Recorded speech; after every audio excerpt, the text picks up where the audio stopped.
Happy holidays, Adam. Happy holidays. Do you have any movie-related Christmas memories you want to share? I feel like most of my Christmas movie stuff is watching TV. Sure. It would always be December, and TV would just have all the Christmas movies. It was great. I recently saw White Christmas for the first time.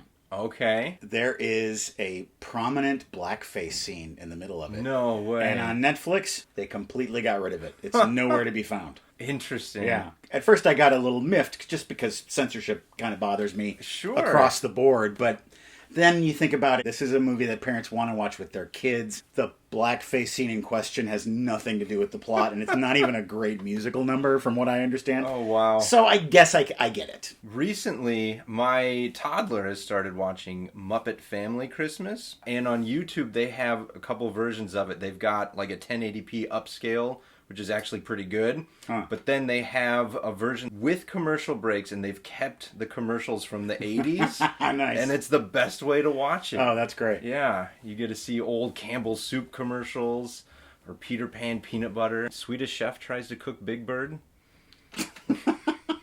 It's a good movie. We all would. Yeah. If Big Bird was in our house, we'd all get a little hungry. Welcome to the basement, Adam Lukes. Thank you. I have a movie in this envelope, and you have no idea what it is. No, I'm excited. But I'm about to reveal it to you, and then we're going to watch the whole thing and talk about it here at the desk. Let's do it. This is our Christmas episode, and so it is no secret that this is a Christmas movie. Now, there are many beloved Christmas films throughout the history of cinema that are near and dear to all of our hearts. But tonight, we're watching the one where Michael Keaton turns into a snowman. Whoa. I hope you're bundled up and ready for Jack Frost. Frost. Wow. I've never seen it. Neither have I, and I printed out a Spanish version of the DVD cover, and it says, Papa es un muñeco de nieve, which, translating this via my high school French, I believe is, Papa is a man of snow. Wow. Released in 1998, Jack Frost was directed by Troy Miller and stars Michael Keaton and Kelly Preston. The snowman costume for the film was built by Jim Henson's Creature Shop. No way. George Clooney was originally cast in the lead role, and so they made the costume look like George Clooney. And then George Clooney dropped out of the movie. So that's why in this movie, Michael Keaton as a snowman looks kind of like George Clooney. They both were Batman, right? They both were Batman, yes. In fact, Clooney left this movie to do Batman. Oh, that is amazing. Yeah. Not only is today your first trip into the basement, but today here in Madison, we had our first snowfall of the year. About an inch or so, enough to build a snowman or have a snowball fight. Why bother dashing through the snow when you can go dashing through the dough? What is this? Cookie cutters. Wow. Oh. Take those home and make some cookies with your family. Thank you. A Christmas tree, and I'm assuming this is a reindeer, not a moose. Well, put on your booties and your mittens and go out into the frosty white area outside of your house and forge a path on over to the old leather couch where we'll be settling in for a long winter's nap known as Jack Frost.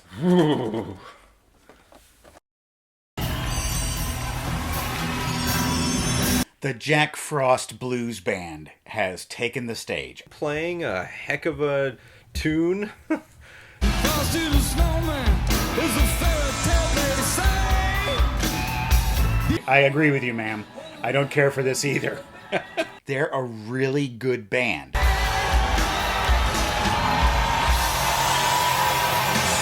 Oh, Merry Christmas. Whew. Meanwhile, back at home, In Medford, Colorado. hey, did you guys hear the Jack Frost Band on the transistor radio last night? Jack's son Charlie goes to school. There is an epic snowball fight. Between the bullies and the bullied. Have us pinned down. And now they pulled out the heavy artillery. Oh, come on, man. How bad could it be? Just form a phalanx like the Spartans. Charlie, you gotta help him. Nancy! Saving Private Fourth Grader. Go, run! Quick, run! We don't want to get hit by snow. Can you say brain freeze? Can you say suck it? Hey, you okay? Yeah. Yeah, it's just snow, Charlie. It's only snow. Later, Charlie goes home. Hey, Chester. Chester the molester. That dog has a reputation in the neighborhood. Later that night, Jack Frost returns from touring. You know, I also left my lip balm in the car. I think I'm feeling a little, chapped. Well, he has been on the road for several weeks. I'm sure he's very chapped. And I'm sure he's got a couple things he's not telling Mom. Go to sleep! Sorry, Mrs. Wilkins. Oh, sorry, Mrs. Wilkins. We're hugging in the snow. Sorry. Jack gives his son Charlie a special gift, a harmonica. I got that the morning you were born. Really? Yeah, your mom was really pissed off that I was harmonica shopping while she was crowning. He informs him that it's magic. When you play that, no matter where I am, I can hear it. Later on in the bedroom, So what do you think of this Kaplan kid? I like him. his wife really gets off on erotic Larry the Cable Guy cosplay. Miss Wilkins, sorry, we're kissing. I bet you would like a snowblower, though. Snowblower, that's what he calls it. Dad and Charlie are practicing hockey in the driveway, and Dad is trying to teach Charlie the J shot. It's his patented hockey move. It's the reason why Jack became a musician. But Dad, I wanna... Butt Dad? Did you just call me Butt Dad? Butt Dad? By the way, that would make you Butt Boy. Bye. Bye, Butt family. So long, butts. Charlie's excited because he's got a big hockey match that night. Wipe the ice with your filthy butts! Especially you, butt boy. Jack misses it. He's stuck in the studio. He just can't get the right riff or whatever. I don't know. I'm not a band guy, so I don't know what their problems are. He misses Charlie's hockey game. Mom is very disappointed. Charlie's gonna score his first goal and you won't see it. Miss Wilkins, we're fighting. I'm really sorry I didn't make it. Sometimes, if you're not careful, you can, I don't know, kind of turn into kind of a... Snowman. Okay, here's an idea. Been thinking about this one for a while. You have a hockey game. I miss it. It's going to be perfect.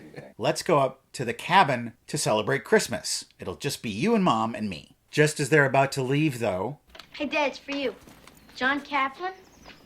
there's a major record label. They're thinking about signing the Jack Frost Band. There's only one condition. They gotta go to Aspen and play Right now on Thanksgiving Day. Christmas. Thanksgiving. Thank you. He decides what's going to be best for his family in the long run is making it as a superstar rocker. His son gives him back that harmonica. He doesn't want it anymore. Jack and the band are on their way to Aspen. Oh, they're off to the Overlook Hotel. They're gonna meet the Torrance family, and it's not gonna go well. Jack has a moment of revelation. Why am I chasing after success and money and my dreams when I could go spend Thanksgiving with my wife and my son? Christmas. I'm going home. Good for you. You're making the right decision. No, you're not. You're making a very bad decision. It's not going to get any better than this, Jack. Mr. Frost. Or Mr. Butt, whatever you prefer. Jack turns around and he drives back. And there's a storm happening. I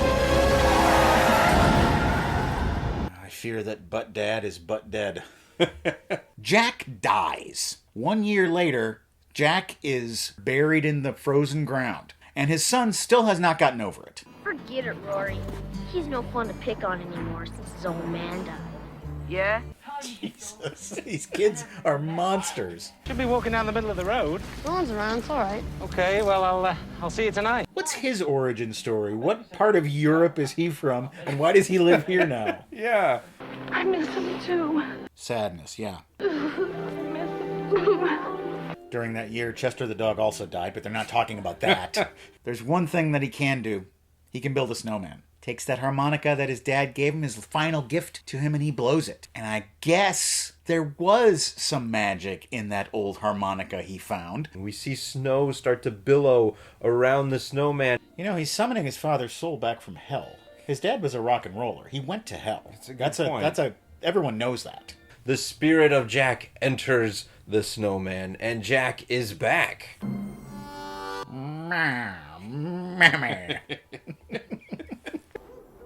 I'm home. But you get the door?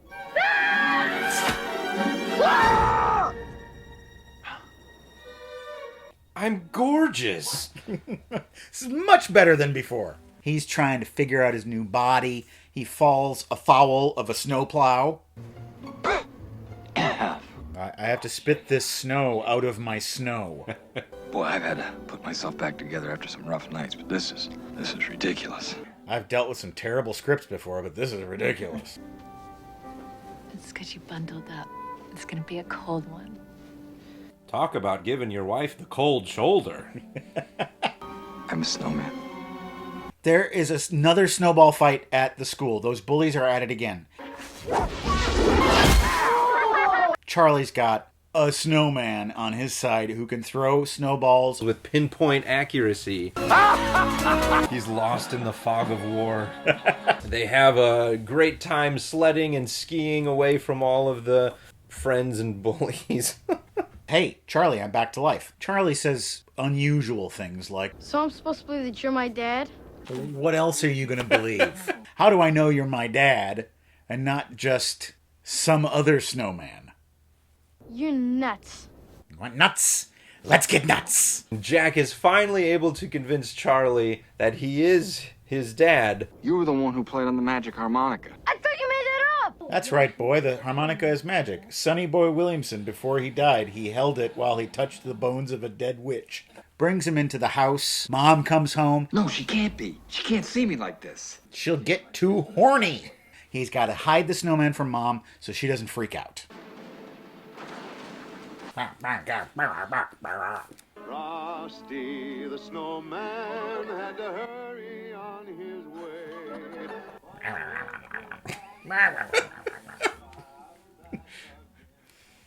This hockey thing, or how you doing in school? You tell me. Mom, I'm trying to watch the weather. Not now, the weather's on. Gabby, it'll be all right. I'm here now. Talk about holding your head up high. Snowman Jack decides to pick up where Flesh and Blood Jack left off with that hockey lesson. And Jack teaches Charlie his patented J shot. You played great today, dude. It's a good thing we live in a neighborhood where no one ever looks out of their windows. Mac takes Charlie to Shiverfest. Do you know what this guy was in previous to this? He was in the Full Monty. So fresh off of the international success of that movie, he does this, No kidding. and that was the end of it. How come you don't play music anymore? Oh, Charlie, that would be backstory, and this movie has no time for mine. Charlie decides, I've put my life on hold for too long. I need to get back on the hockey team. Thanks again, Dad. No problem, Charlie. I'm sorry for what I've done to you today. Today is a record-breaking hot day. Jack Frost is going to get a little less frosty, but he's got to go see his son's hockey game. He's gonna get there no matter what. So he fights his way through the heat. He hot-foots it across the parking lot and gets inside just in time to see Charlie score a winning goal with the J shot. Nice going, butthead. That's butt boy to you. Dad, you're melting. I want to see Jack grotesquely melt. I want to see some Indiana Jones stuff going on with his face. Charlie gets a big idea. We got to get him on that Christmas tree truck because that's going up into the mountains. It's still cold up there. Dad can live. Who's melting? The snowman's melting. Snowmen melt, Charlie. That's just the way it is. No, but Mom, Dad's the snowman. Every time a harmonica blows, your dad comes back but made of snow. They get him on the truck. Charlie goes with him, and they go up into the mountains. What do you know? They've arrived at the cabin that everyone was going to go to originally for the family Christmas.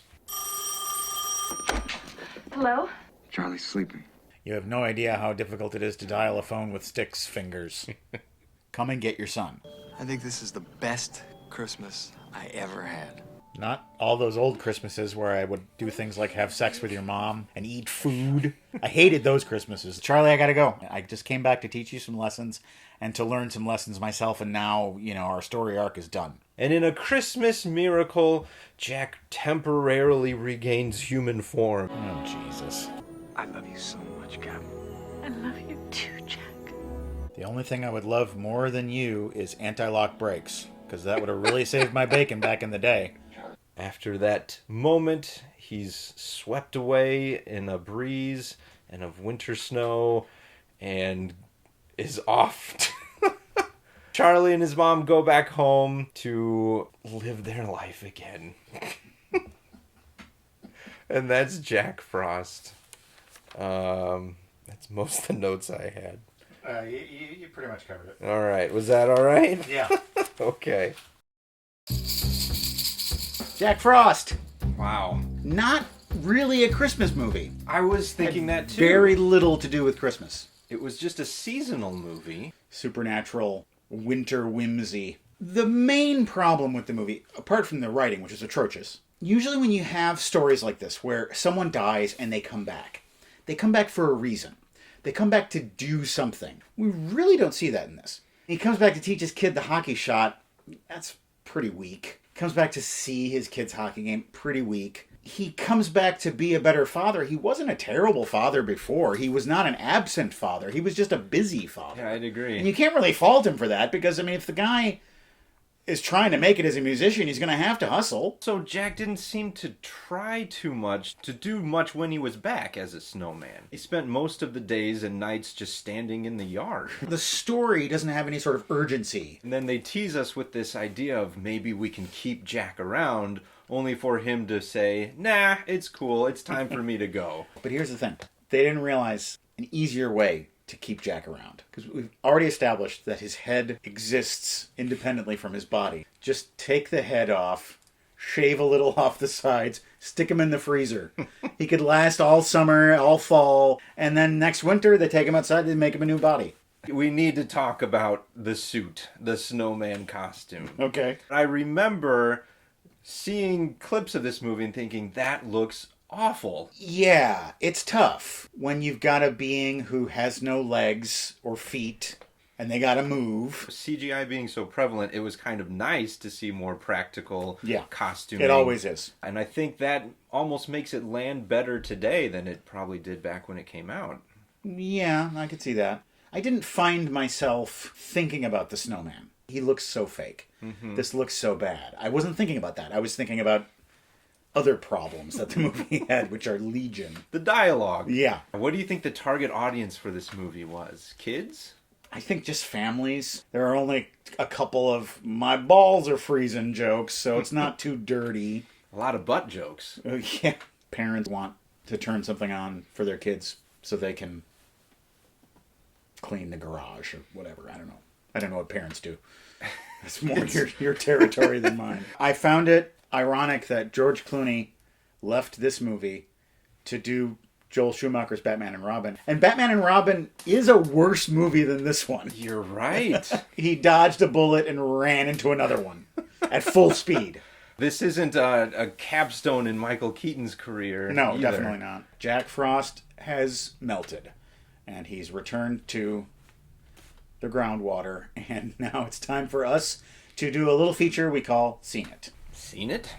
Curse You Jordan Show writes, 2001 A Space Odyssey and Apollo 13 are definitely my favorite astronaut movies. I couldn't even count how many times I've seen both, but it's somewhere between 13 and 2001. Today we're going to be talking about Apollo 13, which I've seen. Seen it. This is a Ron Howard movie about space. Trouble in space. It seems to be in that era where Tom Hanks was just putting out one great movie after another. And it's real tricky to make a movie about history that we all know and make it exciting. Make us still think like, are they going to make it? When we know that they made it. Right. But the movie still maintains that tension and even makes you think in the middle of it, did they make it back? Am I misremembering history? Am I just forgetting this big tragedy in space that happened in the 70s? You doubt that, and that's on the strength of the filmmaking. There's just the excitement of space exploration. There's the fear of are they going to make it back? And then there's the guy who just couldn't even go.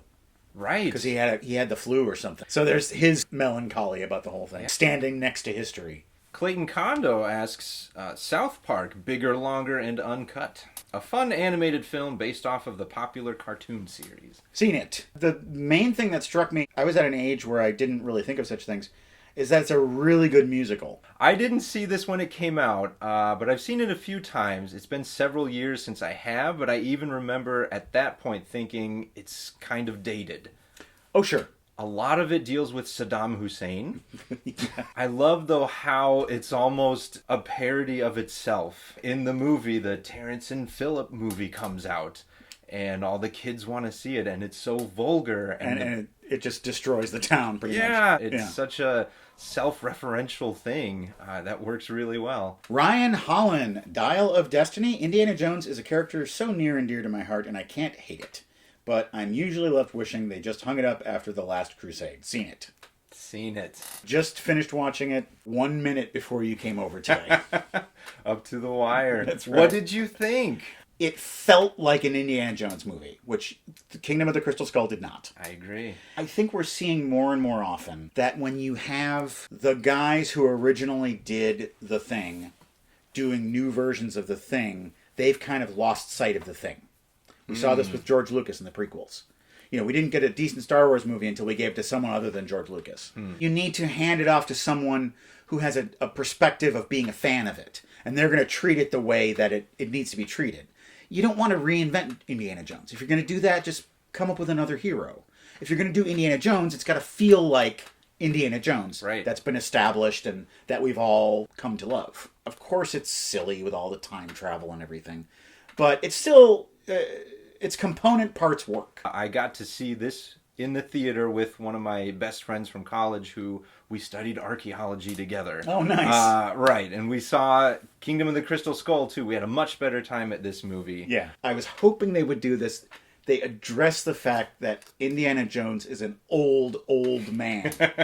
And he's doing this stuff that he shouldn't be able to do. Absolutely. And when a movie points at something like that, it kind of dispels it. Like, you don't think about it anymore. It also really works as a farewell to the character. Closing of the franchise. Tassaran asks, I'm somewhat embarrassed to say the Blair Witch Project scared me. Seen it. It scared me too. Seen it. Oh man, I couldn't walk next to a bush after I saw that thing. I was like, I'm going nowhere near nature.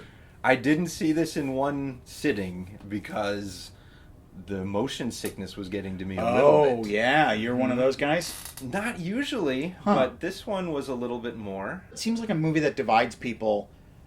Either you're terrified by it or you're not scared at all. Yeah. I've seen, I would talk to some of my friends and they're like, it wasn't scary. You didn't even see anything. That's why it is. Right. Yeah, that's the scary part. There's a website that you can go to that will just warm your heart, and it's our website, welcometothebasementshow.com. On that, our entire catalog of episodes are available to watch, and there are PayPal donation buttons that you can click on to make a one-time or rolling monthly donation to support this show. If you like this show, this is something you can do to give something back, and we appreciate it. I'm going to sign up right now. You don't need to sign up. You can just click. I'm going to click right now. Okay, great. This is our final episode of the season. The season will resume in 2024 on February 2nd. In the meantime, there's going to be continued original content every Friday throughout the hiatus. To end the year, I have something very special to share with you. It's from our buddy David in Poland, who made this tribute video to Welcome to the Basement. Check it out.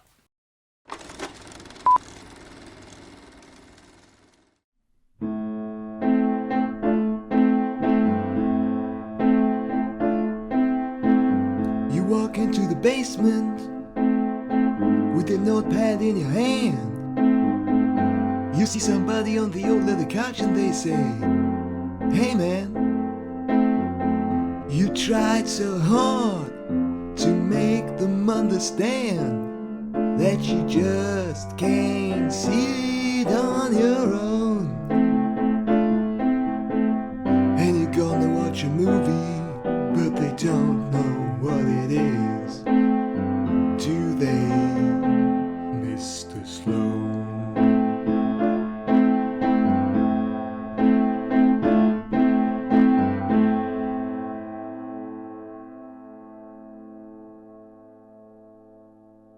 I really like that. Thank you, David, and thank you to all of you who continue to watch the show.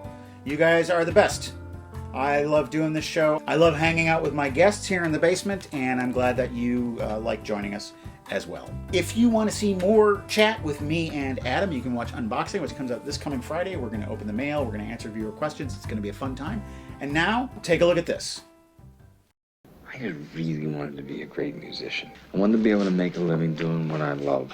That might be kind of starting to happen. Inexplicably, considering our music. I'm a snowman.